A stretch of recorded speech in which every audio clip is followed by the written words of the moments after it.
What's going on? What's going on? We back at it again. Drams on deck. Today we got to get something cracking up in here. Today I want some high proof, something that's good, that's malty, rich, caramelly. What's got this not too long ago? The New Look Bakes. Got the Joseph Magnus. Just copped this not too long ago. But today I think I'm gonna roll with this. We got the playoffs going on today. But my Lakers about to play shortly. In the lieu of that, I just should recently got me another pair. I got me right there these LeBron 9s right here, Watch the Throne from the Jay-Z Kanye. Pretty much homage to the album, but this one right here, I love this shoe right here. I know shoes ain't everybody's thing, but I just want to show it off. This thing's fire. These Watch the Thrones. I'm about to watch the game later on, but that ain't why we here today. These is fire. We gonna get rock later, but this ain't why we here. What we here is for you. I'm gonna roll with you right here. This Nulu rye, toasted. This is a Liquor Barn pick. I got this almost a year ago. You see it's 6 years on there, 59.4%. And man, this one really kind of shocked me and blew me away because I didn't know anything about it until I saw it. But here's the specs on it. You see right there, it's MGP rye, 6 years, and it's finished in a toasted barrel anywhere from 1 to 4 weeks. So that's the specs on it. So MGP rye product, 6 years, finished in toasted barrel. And just so you know, I think I'm gonna roll with, since I'm doing you, I might as well go come over here and do the other Nulu. So I got a double oaked right here. So I should do both of y'all because I think it needs to be highlighted. This really needs to be highlighted. So I got the double oak right here. This is not a rye, it's just a bourbon. This right here is the ABV is 58%. It's finished for 9 months. So we're gonna do both of them side by side. And this is the specs on the bottom right here. So uncut and filtered, double oaked, etc., etc. So side by side, we're gonna do the Nulu double oaked. We're gonna do the toasted rye on deck for review. Let's go. What's up, baby? We back at it again. Drams on deck. And I stated earlier, today we got something in the building. Today we got the Nulu whiskey on deck for review. Yes, we do. Yes, we do. These are my first bottles and my first review of Nulu. As I showed you earlier, I actually just really found them last year. For my job, I go to Kentucky a lot. Good for me. That's bourbon country. And I was at Liquor Barn and Total Wines. That's last year, kind of when I first knew about Nulu. They're located downtown Louisville.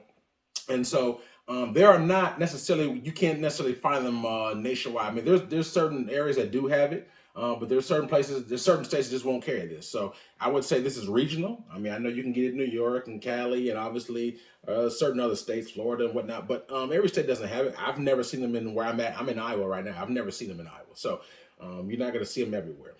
Be that as it may, this was my first bottle last year. I don't know if you've been to Liquor Barn. If you've never been to Liquor Barn, that's one that's kind of like a Kentucky, what you would call like a one of their premier liquor houses. And so in a lot of, not all, but a lot of Liquor Barns, they have a tasting area in the back where you can pay and you can try different samples, including all the store picks. So that's kind of how I first found about it. Someone suggested to me, I gave it a shot, and I was like, wow. So anyway, that's kind of how I found about it. But they're owned by Prohibition. Prohibition is the distiller that they make gins, vodkas, and other things. I think now this is their whiskey line. They're starting to age their own whiskeys, but that takes years. So essentially right now, they're sourcing from MGP, like you saw in the back. They're sourced from MGP. So this one, particularly the toasted one, this is 6-year rye. I don't know the mash bill. I'm thinking maybe 95.5 rye. So this is actually aged in a charred barrel for 6 years. So charred barrel is kind of how it sounds. They take a barrel, they char it up, and all that. The char imparts different flavors within the actual whiskey. And then after the 6 years in charred barrel, they take it out and they age it 1 to 4 weeks in a toasted barrel. Toasted barrel is kind of also how it sounds. It's kind of like it's pretty much a barrel that's baked. They bake the barrel and it kind of imparts more of that like soft brown sugar, vanilla, kind of marshmallowy kind of flavors. So you're getting a charred barrel put into a toasted barrel. It's rye and high proof. That's what we're getting right here. So sounds delicious to me. And then now we have the double oaked. We have the double oaked which is this is a non-age stated, but it's 58%. Pretty much sent from one barrel to another. This is also uncut, unfiltered. So these, like I said, these are my first bottles. I'm looking to really, really looking forward to them. And I really think this is a line that, if you're in the area, you should really be looking out for. What I paid for this one, I think this one was a little bit more expensive. So I think this one I paid around $90 or so, $90 with tax. So it was damn near almost $100. But this one right here, the double oaked, I got them both at Liquor Barn. And they're both store picks, just so you know. They're both single barrel store picks. So even if you get this bottle currently today, it's probably going to be a different pretty much ABV because it's a single barrel, and this was from a year ago. So it's probably much, your ABV is going to be different because it's a single barrel. So, but this one right here, I paid just slightly, I think it's on sale for like $85, $85. So this is probably like maybe $10 cheaper, but they're both over $80. So we'll say that. So, but anyway, I'm left-handed, but today I'm going to start on the right side because I'm going to end with the right spice. So anyway, on the left side, high proof, both uncut and unfiltered with the double oaked. We're going to see, we're going to nose it, we're going to taste it, and we're going to score it. All right. 58%, I thought it would be higher ethanol, on the nose, but it's not. Okay. I get like a little brown sugar. I get some kind of sweet oak, and brown sugar is mostly what I'm picking up on here. Get a faint hit of caramel on here as well, but it's primarily what I'm picking up: brown sugar, oak, etc. But yeah, without further ado, let's take this first sip and see what we got. Cheers.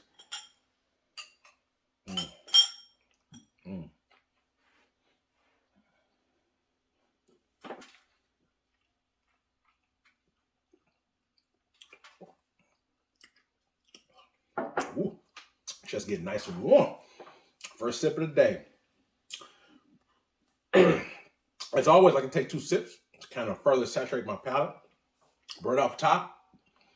The proof lets you know it's there, but in addition to that, you get a very healthy dose of brown sugar, cinnamon, sweet spice, nutmeg, all spice. It's just very, very high on that spice, that sweet spice. And you get like a little fade of oak, but I'm gonna take one more quick sip before I dive deeper into these notes for you.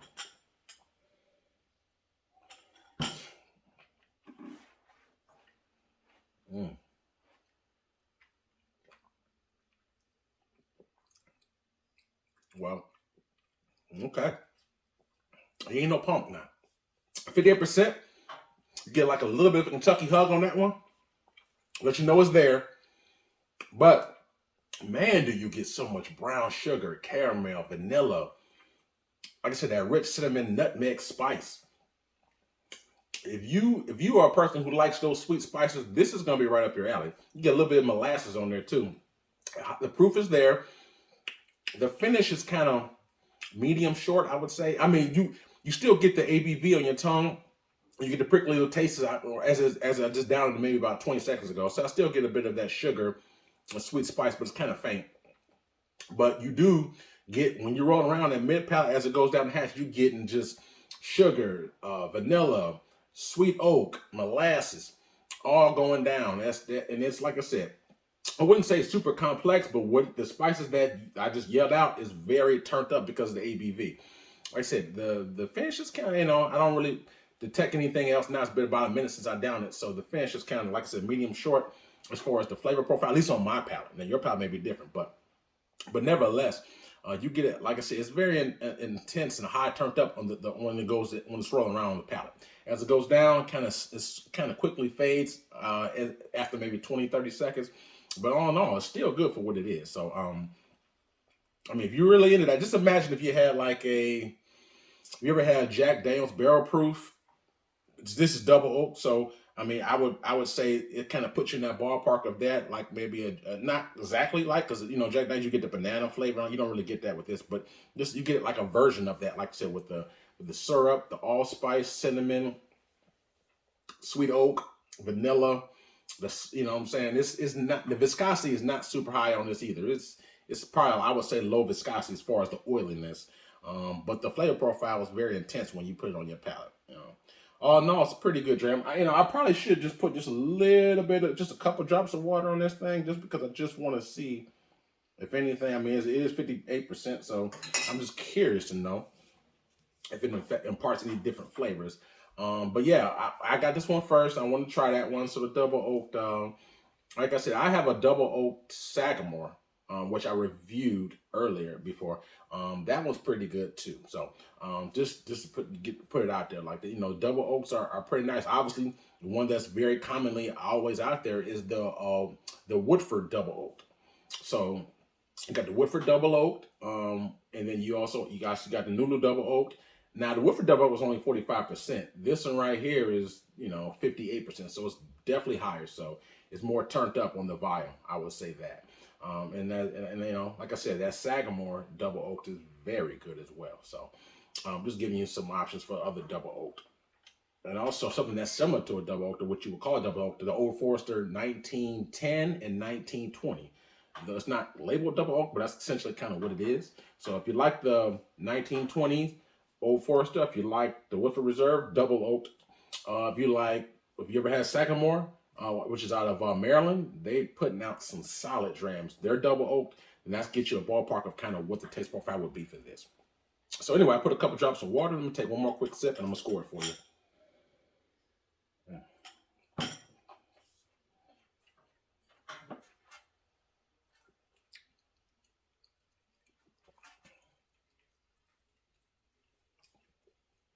So with the water, the main thing I pick up that's different is just more of an oak's presence.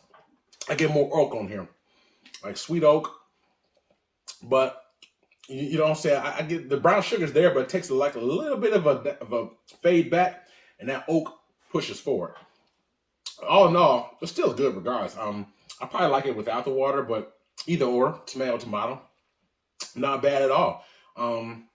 So when we gonna start getting into now, what would I rate this? So like I said, the flavor profile is pretty simplistic, but it's very good. So if you're a person who really loves like the molasses, brown sugar, vanilla, sweet oak, if you like that profile, that cinnamon kind of sweet spice, I think you would like this. The only cons I see with this, I think the price point. Like I said, the price point, it was on sale for, I want to say $85. So you might as well say it's $90. It's $90. So that is a pretty high price point. I think that if you got an Old Forester 1920 Prohibition, I think that would suffice for that. And this, $30 cheaper. Depends on where you go. I think I can probably much get that Old Forester for around $55, $60. Like I said, this was about, I might as well say $90. So it's a little bit more. The proof, they're both kind of cash strength. I think the Old Forester 1920 is probably 56%, 57%. This 58. So I like it. I think it has some similarities, but the main knock that I got is the price point. Like I said, you're not going to find this everywhere. So if you live in Kentucky, in certain areas, you can get this all day. But if you don't live in those areas, I think that, you know what, no worries. I think that the Old Forester 1920 would suffice just for this. Or if you see the Sagamore. So for me, taste profile simplistic, but it's very good.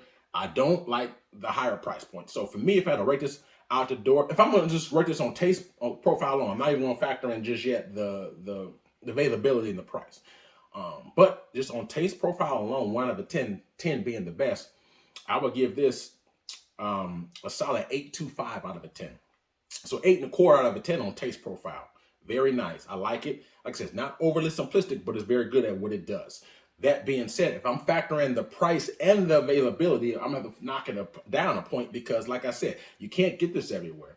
So if you was someone who went online and hunted it down and tried to get it shipped to your town, and you paid with shipping $100, and you tried it out, so $100, and the time it took you to hunt it down and look for it to get it shipped to your state, if it doesn't carry wherever you live at, I think if you're someone who tries different spirits. However, this is good. Don't get me wrong. This is good, but for what it offers versus what's already on my shelf. Like I said, Old Forester 1920 will give you just what you need. So I'm going to knock it down to 4 points. So it's out the door of price, availability, taste. I'm giving it a 7.25. 7.25 out of a 10 for Drams on deck. Very good. I wouldn't necessarily go out of my way to hunt it down. If it's available, you can give it a shot, especially if you live in Kentucky. You can try a pour probably in the back. It's not, like I said, not all liquor bars do that, but the ones I go to, they have a area in the back where they charge you just to get the little samples. And I love it. It's better than any bar you're gonna find, and it's far cheaper. So, but yeah, 725 out of a 10 price availability out the door. Very good stuff. So I like it. But just don't go out your way, and I don't think that's worth $100. That's my opinion, but it's still very good. That being said, I'm gonna take one quick sip of water in my beans cup. I'm gonna move over to this right here. This was the first one I got, toasted rye, as I said. So you got the charred, you got the 60-year-old rye, charred in a charred barrel for 60 years. Take it out. It's gonna be in a toasted barrel for up to 4 weeks. So that's what we have here. Let's see what we have on the nose.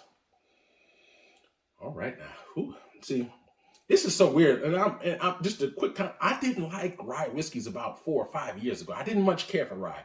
I was only drinking wheated whiskeys, and all of a sudden my evolution, like, man, now it's like I don't really touch a whole lot of wheaters now. So you always, like someone tries to say, some things you might not like initially, but give it a shot. I used to didn't like peated whiskeys. Now I'm a peat lover. So sometimes you just gotta try different versions, because like I said, all beers ain't the same and all whiskeys ain't the same. So that being said, I love the nice rye spice. Yeah, spearmint, mint, like some fresh tarragon or something like that. Slowly. Then you get some nice sweetness on it. Like in the background, get a little bit of brown sugar, honey, caramel. Yes, sir. I like it. I like it. Like I said, it's just mint, honey, brown sugar, sweet oak, a little honey. That's you get that on. So I get more complexity on the nose with this. Right off the bat. Without further ado, take a quick sip and see what we got. Cheers.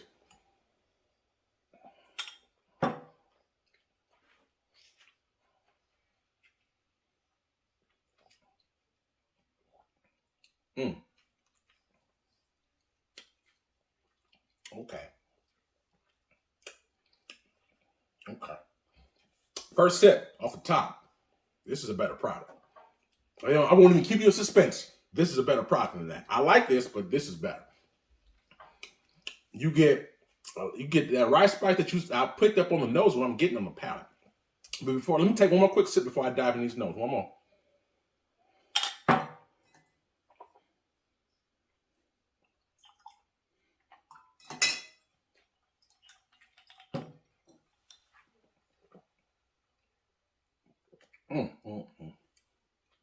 Wow. They hit this one out the park. Wow. On this, the rice spice is very prevalent. Like you get rice spice, it's in your face, on the nose, on the palate. There's no way you wouldn't know this is a rice spice. Again, I don't know the exact mash bill, but not all of the MGPs are 95.5 rye. I'm going to take an educated guess. I'm going to make an assumption that that's what that is. Again, I don't know. If you know, you can drop it in the comments. But we get nice, sweet, heavy rice spice. So you get that spearmint. You mix it with that nice, sweet, like I said, that toasted and that charred oak. So you get a lot of chocolate on it. You get a little bit of chocolate on here. Then you get the vanilla. You get the honey. Heavy brown sugar. Just same as similar to that. Heavy brown sugar on this as well. But when you get this sugar mixed with the earthiness of the rice spice, it's like the sweet and the spice mixed together at the proper decimals, it comes out to me more beautifully, which is another reason. If you know my channel, you watch me a lot, you notice how I like, if I'm talking about scotches, how I say I like a nice heavy peated whiskey, and you mix it like in a sherry cask, so you get the sweetness from the sherry cask mixed with the peat spot and with the peat. And when it's done just right, man, it's like peanut butter and jelly to me. It's just perfect. So I think that's the way with this. When you get a nice rice spice mixed with the nice sweetness of the toasted oak and the charred barrel, is straight butter right here. And I love this. So like I said, man, you get the mint part, but then you also get the nice amounts of the brown sugar, honey, caramel, syrupy, kind of like molasses kind of consistency on it. It's slightly more oily than this one.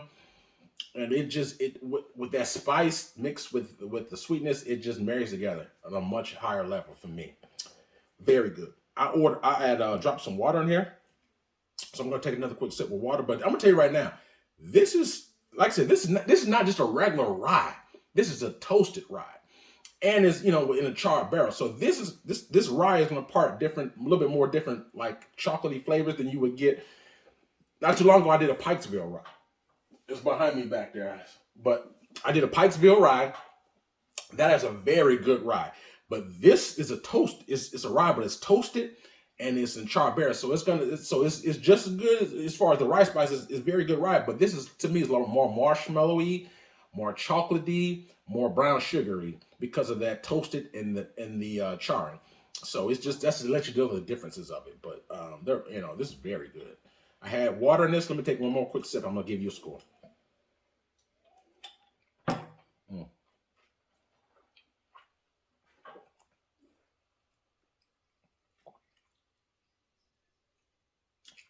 It's good even with water.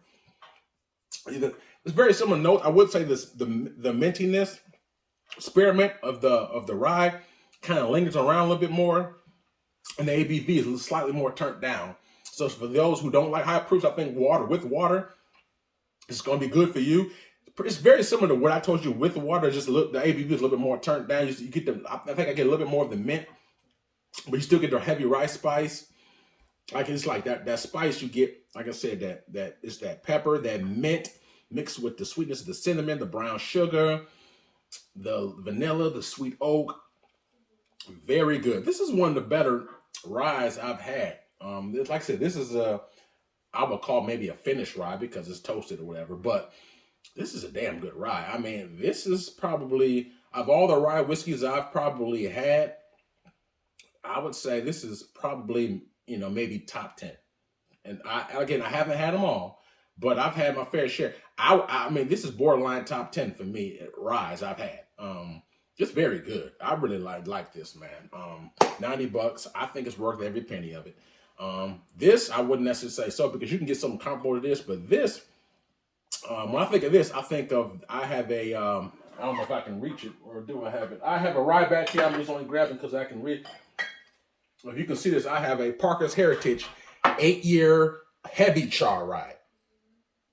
I'm not saying it's better than the Parker's Heritage. I'm not saying I haven't tried them side by side, but I'm trying to say it's an honorable mention of this Parker. And this is not a cheap bottle by no means. So this is a heavy char. It's not fish and toaster barrel, but it's a heavy char. So to me, that's maybe in the conversation with that. Yeah, have you ever had the Balcones rye? It's 50% ABV, dark color, very good rye. That's just a number of those. That's another one to me that's under the radar. I'll get to that review another time. But anyway, just giving you some ideas. This is very good. So, what would I rate this? 1 out of 10, 10 being the best for me. Drams on deck. Man, and I want to be clarified. When I rate these, I'm only rating this against other ryes. So I don't the score I'll give it. I don't compare that against a cognac, a tequila, a scotch, or even a bourbon. I compare it against rye whiskey. So in the rye whiskey category, this bottle right here, man, this is very good. I give this a 9.25, a 9.25. That's very good, very high score in the rye category because to me, this is one of the better ryes I've tried. Period. I mean, it is just straight marshmallowy, chocolatey. You get that nice heavy rice spice, spearmint. I mean, they laid this one out in my opinion. High proof, which is right up my alley. I love it, man. I really do. This hands down is better than that one. So 9.25. That's with price, availability, everything 9.25. I think this is a solid dram. So if you're in the area, you see this Nulu, the toasted rye, because Nulu has a rye, but it's not toasted too. This is a toasted rye. And it's a barrel pick. So like I said, if you get it, your barrel might not be quite the same as mine. But if it's toasted, it should be. If it's toasted rice, it should be it should be similar. I mean, it maybe has some small nuances that may differ, but it should be. Hopefully, what I'm enjoying, it should be similar to what you try if you like those flavor profiles. Some people don't like rice. Some people don't like chocolate. Some people don't like maltiness and caramel and marshmallows. So if that's not your thing, some people prefer the drier rice, like a Rittenhouse or something. Tomato. But if you like that, I'm telling you right now, if you have opportunity, check this out. Especially if you're already in the liquor barn, you can just get a shot and just try it out without buying the bottle, and you can just see for yourself. But anyway, these are sleepers. The Nulu rye, you don't see this everywhere. So This is a sleeper. Like I said, I can't even get it in my state. And truth be told, I'm going back to Kentucky in 2 weeks. So you best to believe, you see where I'm at right now. You best to believe I will be bringing some more back. You can book that. I'm coming back with some more. I'm coming back with more. So, yeah, 9.25 out of a 10 on the rye scale. Bomb. This is very good. Mwah. I love it. I love this right here. I've had it a year because I didn't want to kill it. I was like, man, I can't get no more, easily. But because I'm going back, I'm gonna just go ahead and just have fun with this because I know I'm gonna get some more. I think you should check it out, man. If you got any questions, concerns, or if you ever had any Nulu whatsoever, because they make other things. They have a honey barrel. They got I want to say some kind of finished in brandy barrel. They got other variations of this. So trust me, Nulu's doing different type of things. They're doing different barrels. So everything is not just these two. They got like 5, 6 other different ones. I've heard good things about the honey barrel. So I'm gonna try it out. Similar, have you ever had Starlight? I did a review on Starlight. They're right outside of Louisville. They're in Starlight, Indiana, which is probably only 30 minutes away from downtown Louisville. It's right up the road, so to speak. Starlight, which I have one of the bars, which is Starlight right here. They're doing big things. So they're kind of under the radar, which is why I'm trying to shine a light and let people know who don't know about them already. If you see it, please check it out. They're real. They do good things. So hope you got some other review. If you've never seen this before, or if you did see it but you didn't think about it, hopefully this review can help shine some light on what they're capable of, what they're offering, where they're from, et cetera, et cetera. You can kind of check them out yourself. But hopefully you got something positive out of it, because I'm telling you, when I first tried this, I was like, wow, where did you come from? So, yeah, hopefully you got something positive out of it. Like I said, if you ever had any Nulu or any other toasted barrel, let me know. Because I'm gonna tell you right now, off the top, I say this with no, I'm not gonna backtrack. This is far better than the Elijah Craig toasted barrel. Far better. And I've had that, and I reviewed the Elijah Craig toasted barrel. This is far better. It's not even close. This is far better than Elijah Craig toasted barrel. Now it's more expensive too, depending on where you go, but it's better. So, yeah, solid dram. So, like I said, if you like that, hit the like button, hit the subscribe button. They won't cost you $1. Also have a Cash App Patreon if you do choose to make a small donation. And also, I have a Instagram page. So if you like my YouTube channel, please check out my Instagram page, because I have a lot of bottles on that Instagram that I have yet to review, and also have a couple hidden reviews in there. So you do check that out. Please hit me in the comments. Let me know your thoughts and opinions on Nulu line. But hope all is well. Hope everyone's enjoying their spring, having a great time, being safe out there. Till next time, Drams on deck. Yes, sir.